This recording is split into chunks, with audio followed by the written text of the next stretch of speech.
Господи, Татко святи.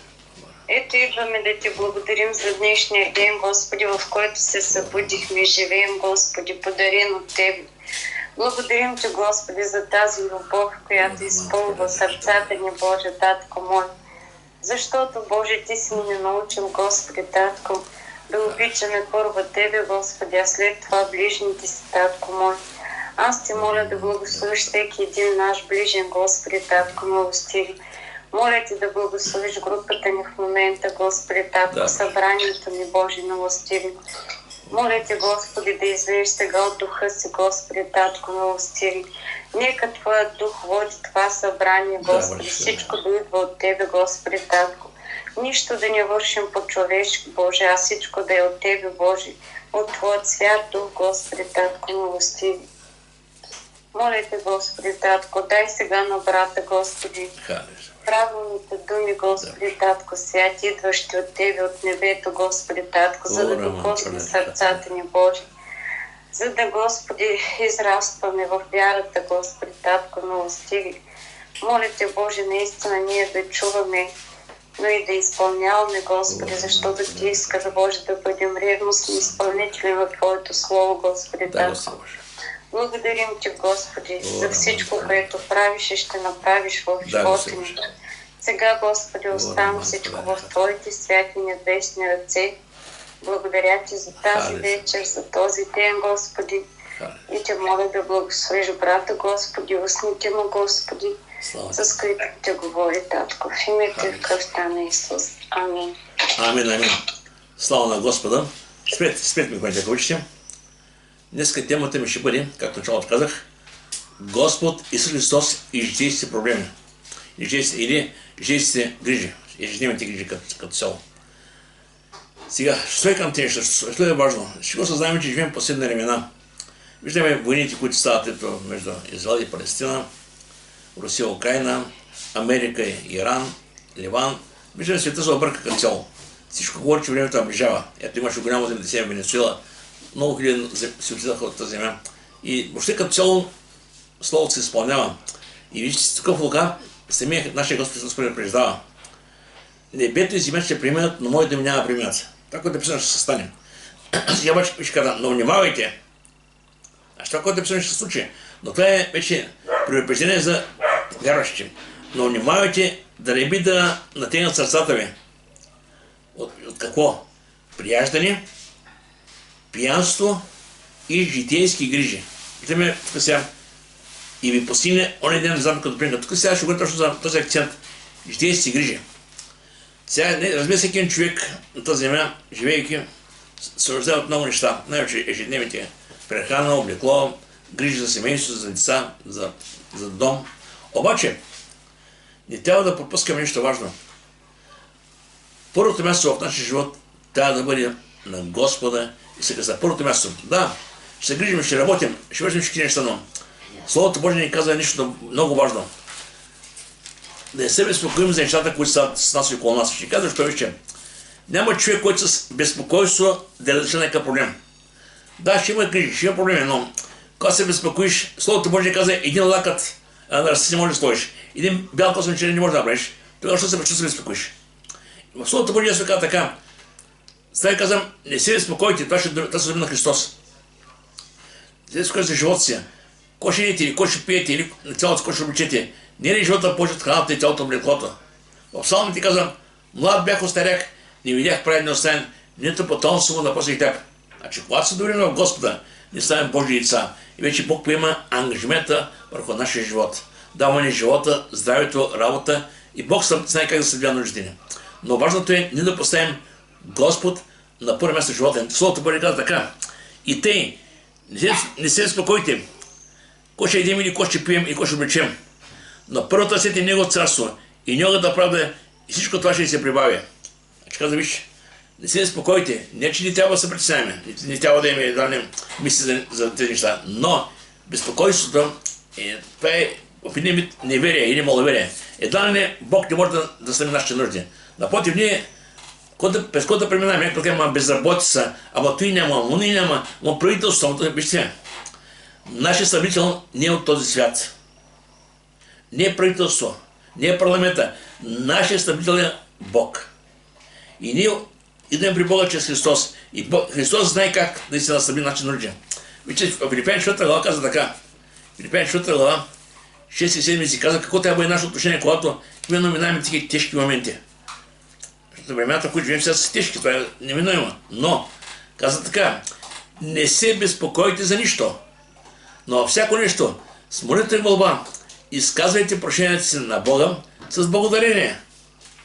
И Божият мир, който никому не може да склани, ще пази сърцата ви и мисли в Исуса. Каза, не се безпокойте, но предайте на Господа. В 1 Петрова 5:7 Словото Божие казва така, и всяка ваша грижа, положите нуждата този грижа за вас. Псалом 55 казва така, благодари на Господ Твора си, и Той ще подпре, не ще да пъсне с похвати праведния. Вижте към Филипяните, сега Божие Слово казва така, а моя Бог ще следи всяка ваша нужда според стоята богатство, слава в Христа Исуса. Да, той каза към Филипяните, но той е Бог. Той както събира на Филипяните, така може да съби нашите нужди.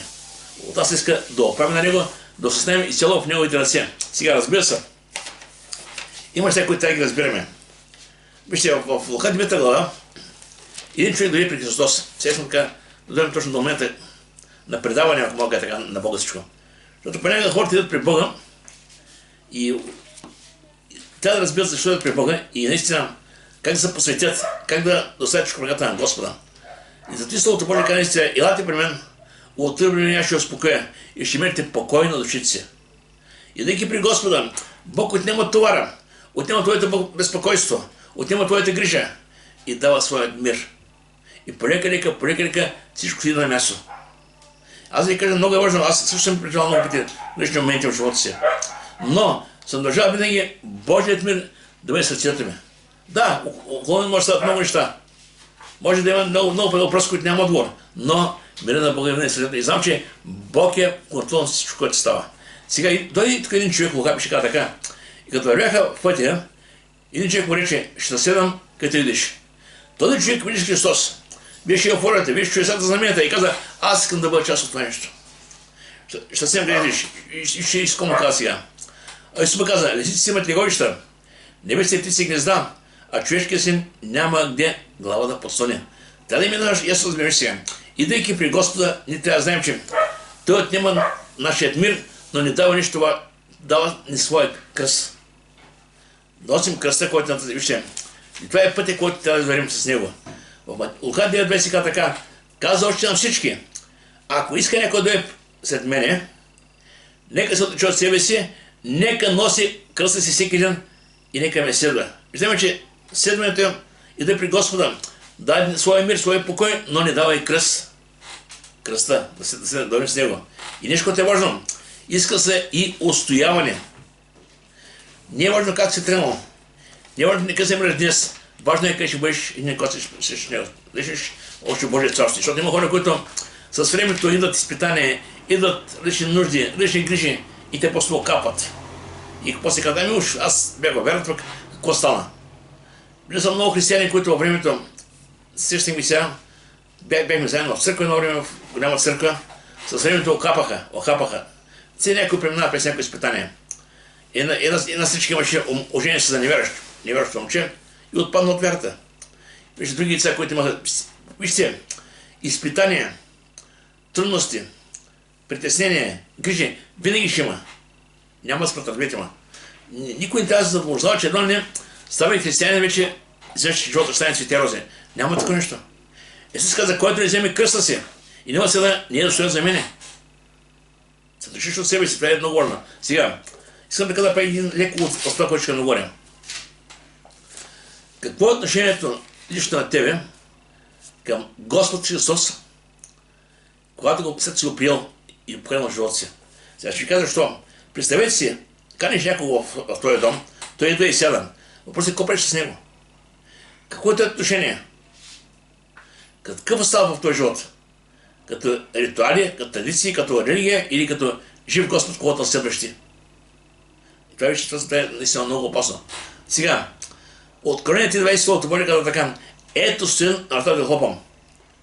Ако някой чуе гласа ми и отвори вратата, ще влезе при него, ще живеем с него и той с мене. Виждаме, че Исус Христос стои отвън на предотата. Това каза към една църква, но той е символично и днес. Кани хората и днес. Но въпросът е, човек трябва да има охота да чуи и трябва да реши в себе си да го приеме. Това е твоят избор. Евреи 3:15 казва така: ако днес чуете гласа му, не закорявайте сърцата си. Не се бъде, че не го чуваш. И важно е, какъв е живот ти, след като си го приел като свой спасител и Господ. Какъв е живот ти? И понякога казвам така много символично. Животът ти говори за този, който живее в тебе. Животът ти говори. Ако ти си християнин, ще види живот ти. Ако си някъде в света, ще беше като всичко останали. Кръчмата, ракийката, цигарите, алкохола, компаниите. Това е света. Къде си ти? И сега, вижте, винаги когато става дума за вечен живот, иска да си радикален.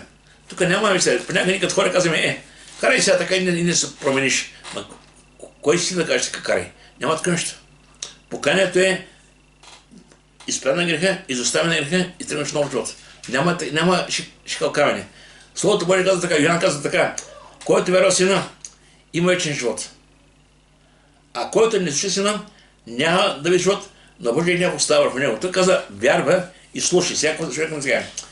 Човек приема Христос с вяра, а продължава с него, като го слуша, като се покорява. Защото тя каза: аз си вярвам в Господа. Ама чакай сега.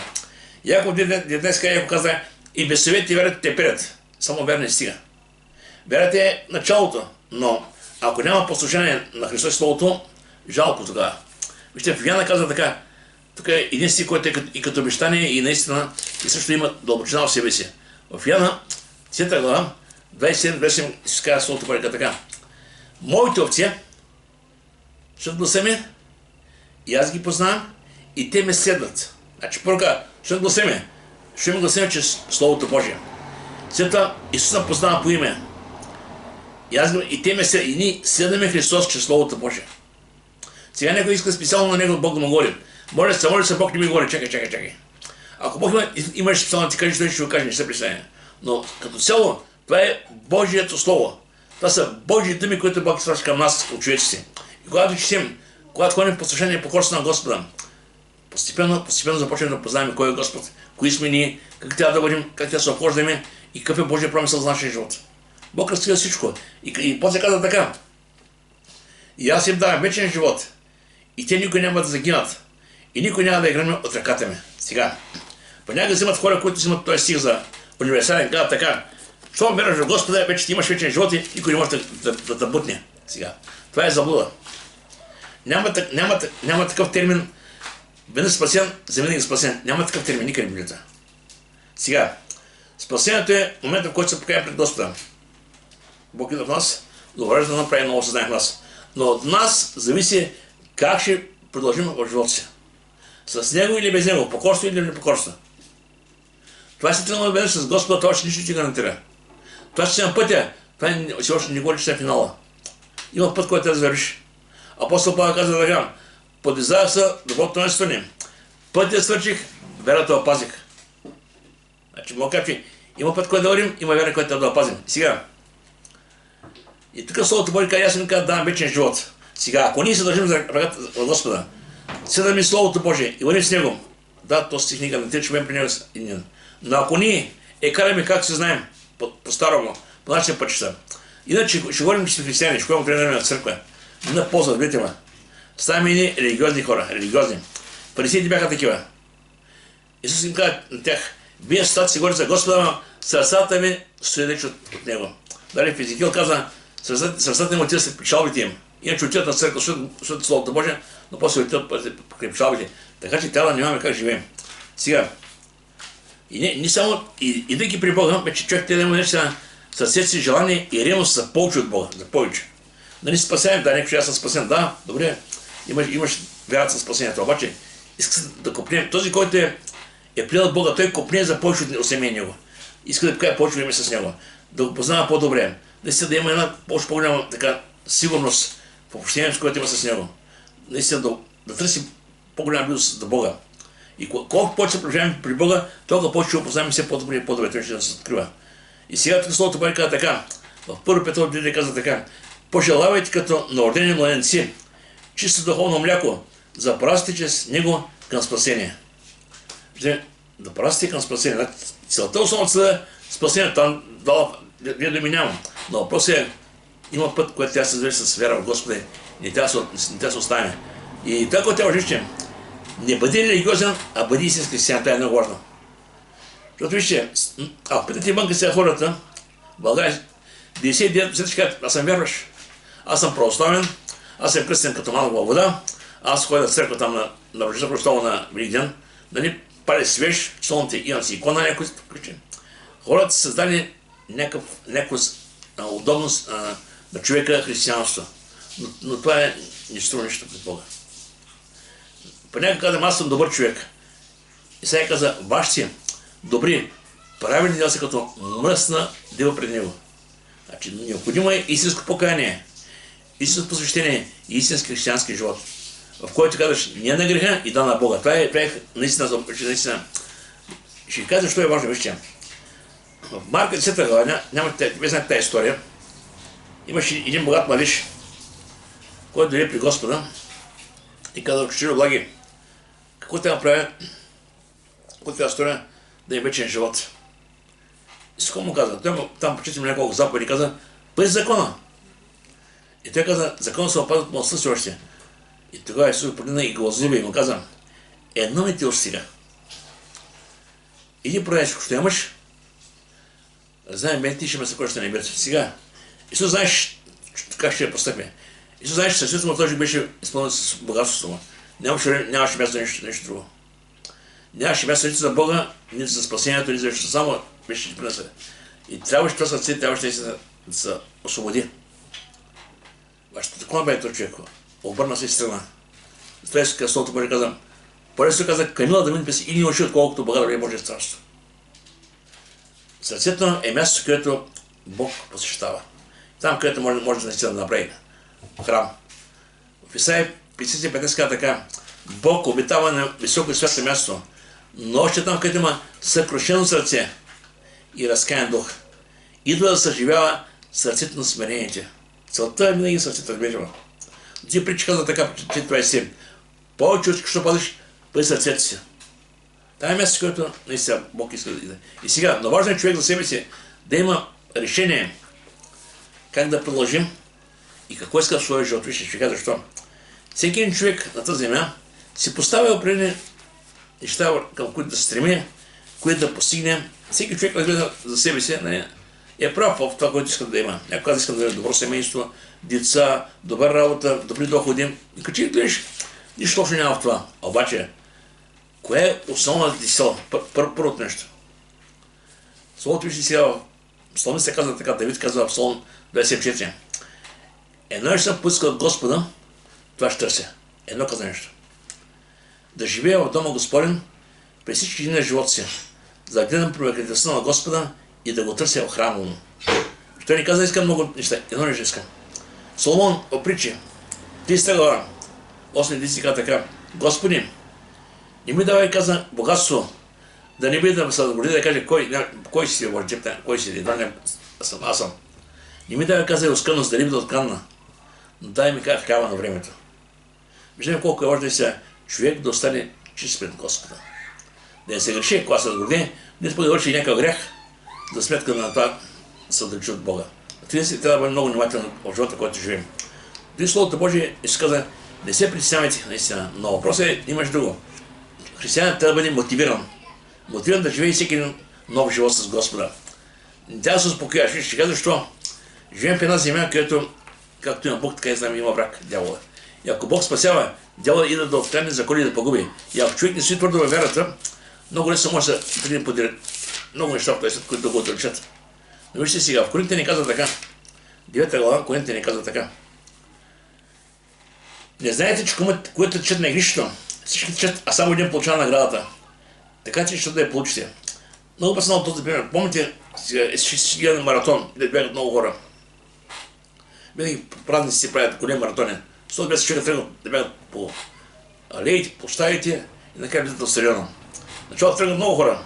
Обикават и накрая до стадиона стигат 20 човека, максимум да 30. И пъти като обикават, накрая от тях дойде много хора окапат. Остава накрая този, който побеждава е само един. 100 човека бягат, един побеждава. И Словото Божие така че каза, че да получи тази награда. Да сме мотивирани. Да не гледаме хората около нас, а този такъв, он е такъв, знаете, понякога хвърляме сили и енергия, сравнявайки себе с другите, както направи фарисеяна, като каза, този биник, така и така. Нека нашия поглед да бъде към Христос. Към Словото Божие, към това, което Бог иска да бъдем. Вярвам, че когато гледаме на Господа, винаги ще има какво да коригираме. Винаги ще има нещо, което трябва да оправим в живота си. Но примерът ни, целта ни трябва да бъде човека до нас, този или онзи. Примерът трябва да бъде Христос. Вижте сега. Искам да ви кажа така няколко неща сега от Словото Божие. Точно Лука 10 глава за две личности, Марта и Мария. Всеки знае тази история, когато Исус Христос беше поканен в дома на Марта и Мария и какво стана там вижте сега. Ще прочетем тази история и ще изкажем няколко полуки за нас сега днес. Лука 10 глава Исус ми си казва така. И като вървяха по пътя, Исус слезе в едно село. И някой жена на име Марта го приема дома си. Ще виждаме, че инициативата, защото да влезе дома, е Марта. Обаче какво направи тя сега? Покани Христос, обаче какво направи после? Тя имаше сестра, наречена Мария, която седна при нозете на Господа, слуша Словото. Сестра и седна на правилното място, да слуша Словото Божие. Обаче Марта какво направи? Марта покани Исус Христос, обаче какво става сега? А Марта, като заесваше много шетане, пристъпи и рече, Господи, не те ли е грижа, че сестра ми ме остави сама да шетам? Кажи и прочее да ми помогне.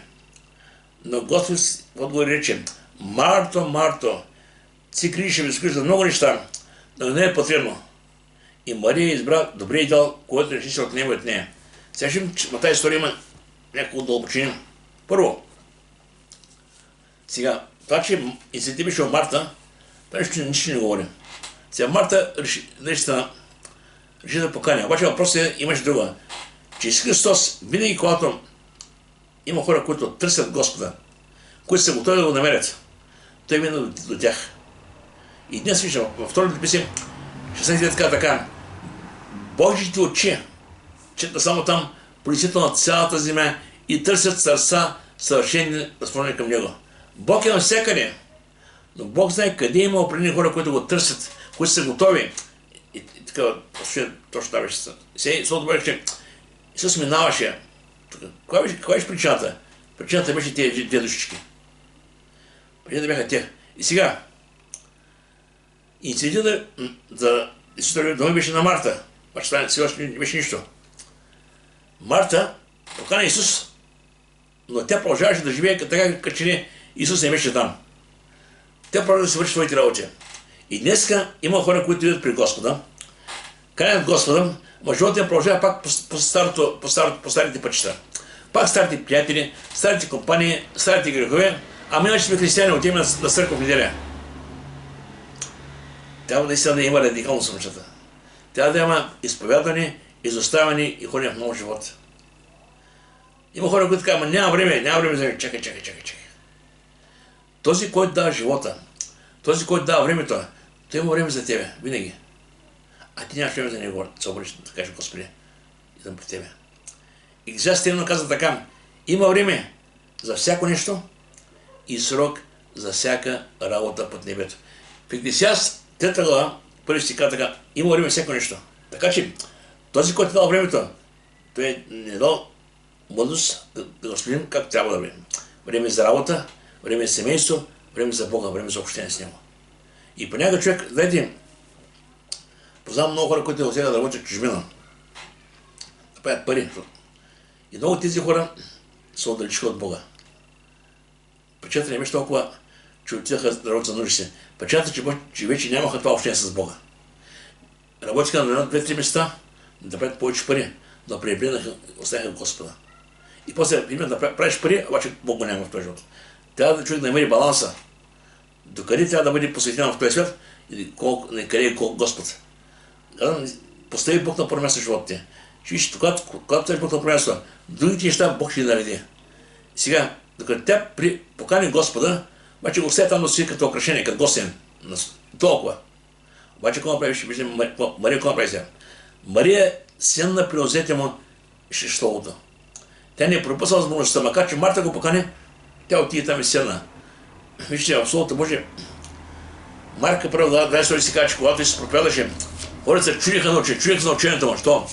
Проповядаш като един, който има власт. И се чудиха на учението му, защото ги получаваш като един, който има власт, а не ги тексти клиници. Вижте сега, когато Исус говореше, той осъзнаваше на кого говори. Това бяха религиозни хора, извратени. Те знаеха наистина Словото Божие, знаеха закона, бяха свои клиници. Те бяха религиозен народ. Религиозен народ, но не познаха Господа. И когато се почне да им говори, тези хора вече усещаха, че наистина има нещо различно. Има вече живо слово. Сами се казва Словото Божие, моите думи, дух са и живот са. И наистина, когато проповяда винаги, покрай него имаше много хора. Що? Усещаха, нещо става там. Не само думите, виждаха живота, виждаха делата, които случват. Нещо ставаше. И зато и наистина, след него винаги бяха много хора. Имаше болни, имаше други, които носиха болни, но имаше хора, които имаха да чуват Словото Божие да спасяват.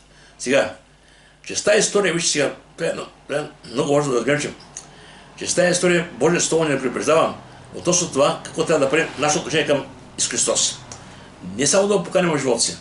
Това не е само да каже, Господи, в моя живот. Приеми ме, покаявам се. Това е ли стана, не е ли сталата? Въпросът е, след е дошъл, как живееш, как се обхождаш, какво е отношение към него. Той е дошъл в този живот. Какво правиш с него? На къде? Така че това е много решение. Сега, какъв беше отговор на Христос към Марта? Виж сега. Марта опрекна Мария. Мария беше седнала там на правилното място. Обаче Марта опрекна сестра си. Господи, кажи на сестра ми да дойде да шета с мене. Едва не си ще говори, ама те двете ще шетат. Виж колко смешна ситуация. Вместо да се възползва и тя, да каже, сестро, я ще съм до тебе, защото Словото Божие. После двете ще четем котина. Но Мария стоеше там на правилното място, не мръдна. А Марта продължаваше да шета и опрекна сестра си. И вижте, но Исус каза сега. Господи, не ти ли грижа за сестра ми? Исус го рече, вижте, вярно с много любов и говори. Марто, Марто, ти се грижиш и ме закучиш за много неща. Да, сигурно, може би, това е в сърцето и домакиня, домашарка, стопанка.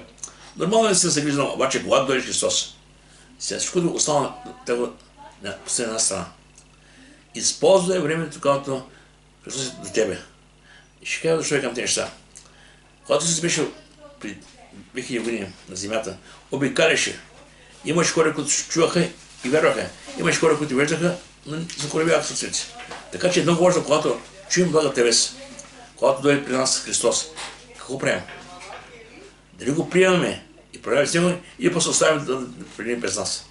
И това е много, ще кажа, защо от твоят избор зависи от твоята вечност.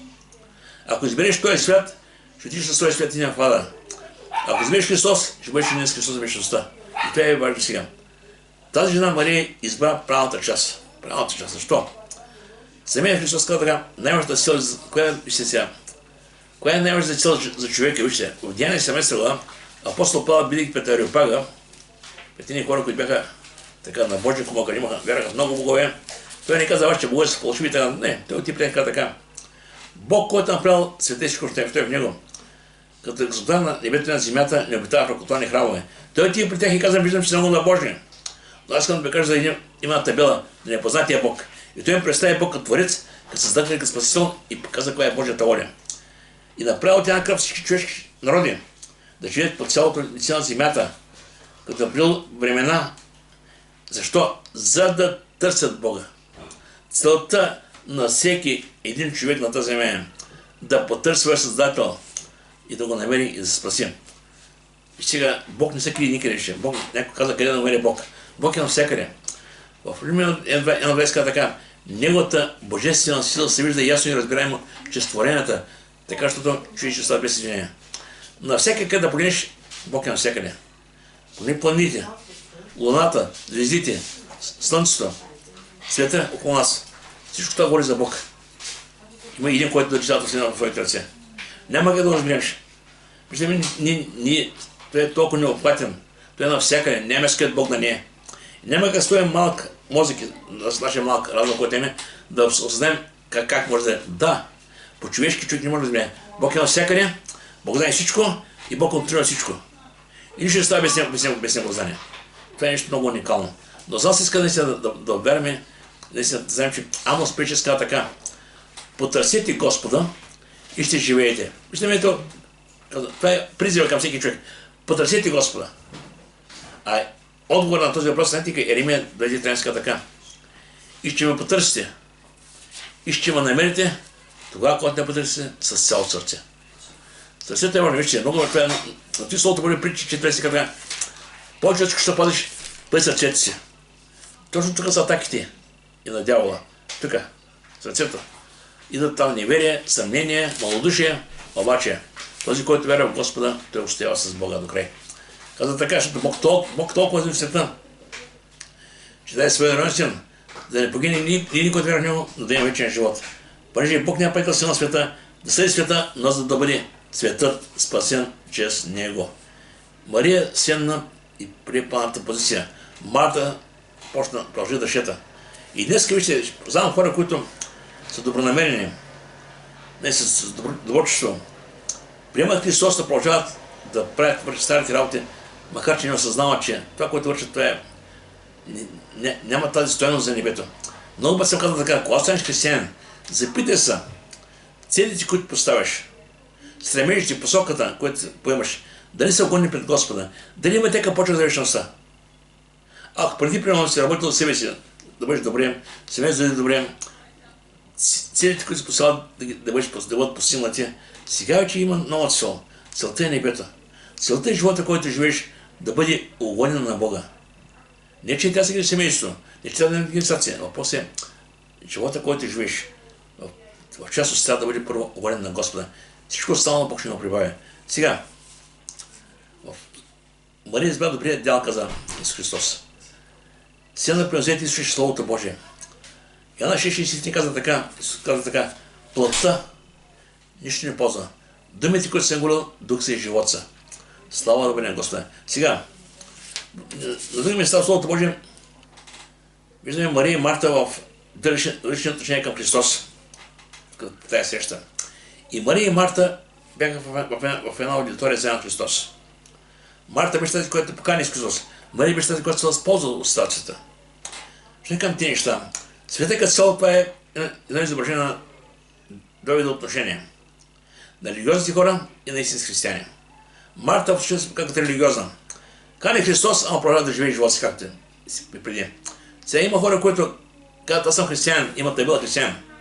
Имам кръщено дете, имам си икона вкъщи и правя много неща. Отивам, викарам църквата, слом ръката на попа и много неща правя. И това е неговото християнство. Това е религиозен човек, Марта. А Мария е посветен човек. Тя се направи Словото Божие и наистина прие това, което Христос направи.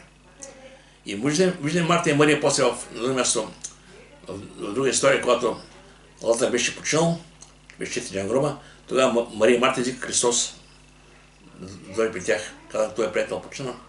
И тогава, когато Исус беше дошъл, те каза, ако ти беше тук, трябваше да бъде там. Обаче всичко нещо, което каза Христос, без да ги го прекладя за това, което казах тя. Те им каза прав текст. Аз съм възкресението и живота, който вярва в мене. Ако да ще живее. И никой, който ще вярва в мен, няма да върне до века вярваш това. Слава да бъде на Господа. Вижте, този, който вярва в Бога, трябва да има убеждението, че Бог му дава вечен живот, че наистина той няма да умре като този свят. Света всичко отива на своя край. Обаче ние имаме един жив Бог и той е този, който даде себе за нас. Наистина ние имаме тая възможност да дойдем при него, да го приемем и да се спасим. Вижте, искам да кажа някои неща за накрай. Колко е важно сърцето, вижте, да не допускаме сърцето си да имат съмнение, неверие или маловерие. Вижте, Словото Божие казва истинска вяра. Защото ако изповядаш в устата си, че си Господ, и повярваш сърцето си, че Бог да се от мъртвите, ще спасиш. Виждаме, че да повярваш в Христос и да го изповядаш. Защото със вяра човек се оправдава и с това прави свет се спасява. Сърцето. Наистина виждаме колко е важно да имаме правилно отношение към Бога. А относно това, безпокойството и другите неща, които са в този свят, тя към Господи, помогли ме наистина с вяра в Тебе. През кога да преминавам, нека да мина с вяра в Тебе и знам, че наистина ти с този, който няма да усещаш, няма да забравиш. Словото Божие, Солом 55 така, и през един напас, и аз ще знам, че не поставиш. А относно нещата, които преминаем, Псалом 19 казва така, Псалом 19, много са неговите направления, на Господ го избягващи тях. Така че, трябва да верим, че Бог е добър и Бог има същите сили днес да спасява. Въпросът е, всеки от нас да прави своя радикален избор. Като кого избира да бъде? Като Марта или като Мария? Марта беше, която покани, а Мария беше, която се възползва, която прие Христос. Така че, да не оставяме само съзнанието за Господа, но да бъдем хора, които, поканейки Господа, да държим Него столо и да го изпълняваме и да живеем. И това е гаранцията за вечния живот. Нека Бог да нам благослови. Галя! Слава бъде на Господа. Някой се да каже нещо, има ли така някакъв коментар? Словото Божие?